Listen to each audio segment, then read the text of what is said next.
welcome to Lunchbox with Adam Green. I'm Adam Green, and a healthy to my turkey brethren.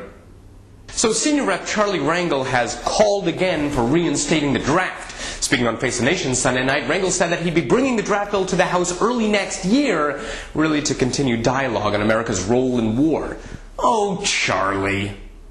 Nancy Pelosi noted yesterday, while rolling her eyes, that Mr. Rangel will be quite busy with his work on the Ways and Means Committee, which jurisdiction is quite different, but he is a strong voice for social justice in our country.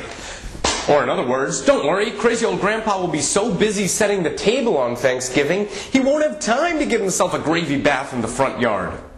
Yeah, Rangel introduced this bill a couple of years ago to make a point of how the Iraq War wouldn't have happened if conscription were going on. The point was made, the bill wasn't going to go to a vote, but then the GOP got tired of Rangel's tomfoolery of using the pulpit, so they used their own tomfoolery and they brought it to a vote.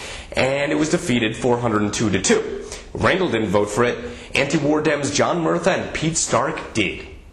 And so, on Face the Nation, Rangel said, if we're going to challenge Iran and North Korea and then send more troops to Iraq, we can't do that without a draft. Now pass me that gravy boat. Regardless of whether or not the army is being stretched too thin, the issue of rich white guys not sending us to war because our rich white sons will be in the trenches ought to be discussed. I mean, if we had the draft during Vietnam, I bet you W wouldn't... Huh? We did? He did what? Actually, the head of the Center of Conscience and War notes that no congressman's son was drafted during Vietnam. Oh well, gravy for everybody. So a new coalition for Democrats and progressives is making its name known. That name, the Blue Tiger Democrats, a nonprofit dedicated to promoting community-based initiatives. Now, they won't give money or endorse any candidate, but they will organize activities such as teaching seminars on emergency preparedness and getting veterans hospitals Jell-O and shuffleboard.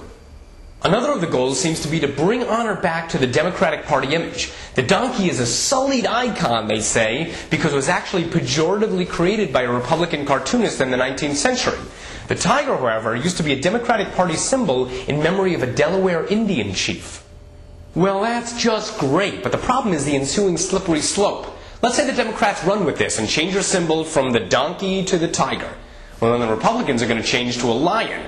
And then the Democrats will change to a pterodactyl, the GOP will change to a dragon that breeds piranhas, and then the Democrats will change to a great white shark that carries a semi-automatic gun. Actually, that looked pretty cool.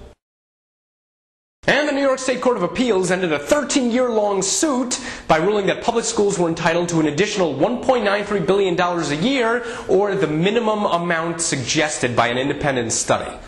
While that number is a far cry from the $5 billion bone a lower court said New York City kids should be getting, an additional proviso is that students are now legally allowed to steal English grammar textbooks. So watch out, Strunk White, you'll be flying off the shelves. And meanwhile, in the future, we can all look forward to being forced to send our kids to PS Pepsi Challenge. Well, that was Lunchbox.